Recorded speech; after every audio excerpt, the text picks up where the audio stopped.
Suchek and I have been driving for the last 6 years with Bentley. Today I would like to show you how to drive the Continental GT3 in a very special way. We are going to do it with my racing simulator. In the real world I race for Gearbox Racing. In the sim world I race for Gearbox Racing by Serio. There is a lot of things in common between the two, so let's take a look. Once we're in the car, suited and booted, we take around 5 minutes to get in the zone. When we get the okay from the engineer, we select first gear, we drive out of the pits with the pit limiter on, and once we cross the line, we take the pit limiter off. At this moment, we check in the dashboard that tire temperatures and tire pressures are correct, and we also give our engineer a radio check all around the track. We press the button for the radio. Radio check, can you copy me? Turn 2. In GT3 cars, we change gears with a paddle shift. We select the left paddle shift to go down the gears and the right paddle shift to go up the gears. In fact, the paddle shift of the Bentley Continental GT3 are taken from the Bentley Mulsanne as they go through a 24-hour race with no problem. The Continental GT3 actually doesn't have a clutch, as we use auto clutch to get started. This means that we select first gear, we just apply some throttle and release the brake, and the car, once we press a button, will then automatically launch. For braking, you can either left foot brake like I do, or you can use the right foot to brake. Most of the GT3 drivers, like me, we come from the single-seater world where we use the left foot to brake. If you have never done that and you do it for the first time, I would not recommend you to try it. It's quite dangerous. The most important thing about driving a GT3 car is to push as hard as you can without being too aggressive. If you overdrive the car and you brake too late, you would then kill the speed and struggle to make it out of the corner. Therefore, you need to be smooth and understand the different weights and behaviors of the car in order to get to the apex, go on throttle, open the throttle, and get the best exit out of the corner possible.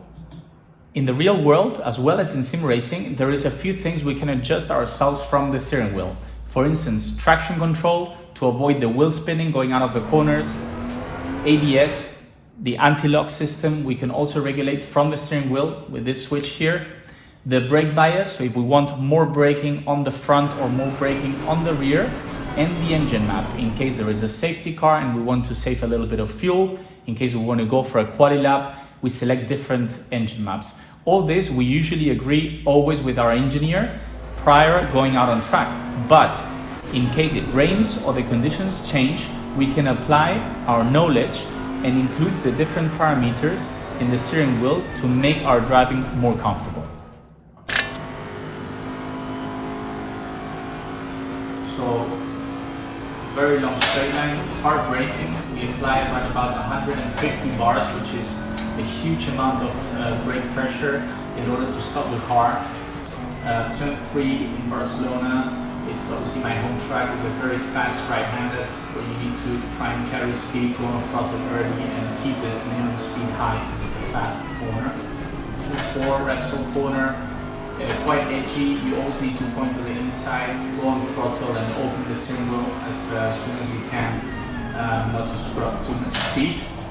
Turn 5 is a very difficult one to get right because it's got a bit of off-camber and it's really difficult to nail the apex point. Turn 6 and 7, Moreneta, it's an uphill corner where the braking is slightly difficult. Into turn 9 now, very fast right-handed, where you need to use as much exit curve as possible. 4th gear. Into, I would say, the most challenging braking zone of Barcelona, Catalunya. Left-handed turn 10, very tight. You need to get the apex right in order to put the steering wheel straight and go on power. And the last sector, it's a difficult one, very technical. Is a new chicane that they installed not too long ago. There was before 2 right-hand corners, so the last chicane is very slow. First gear, up to second on a short shift using all the exit possible, and on power flat in the last corner into the straight line. Once the session is complete, we go through our data with our race engineer. In real world, we would do that in the truck. In this case, we use a system called Discord, which I will show you right now. In order to compare ourselves with our teammates, we use data with different graphs that show us what we can improve on each corner. In the sim racing, it's no different. We use a system called Motec, and instead of comparing ourselves with our real world teammates, I have professional teammates who are sim racers that I can compare with to see where I'm losing time compared to them.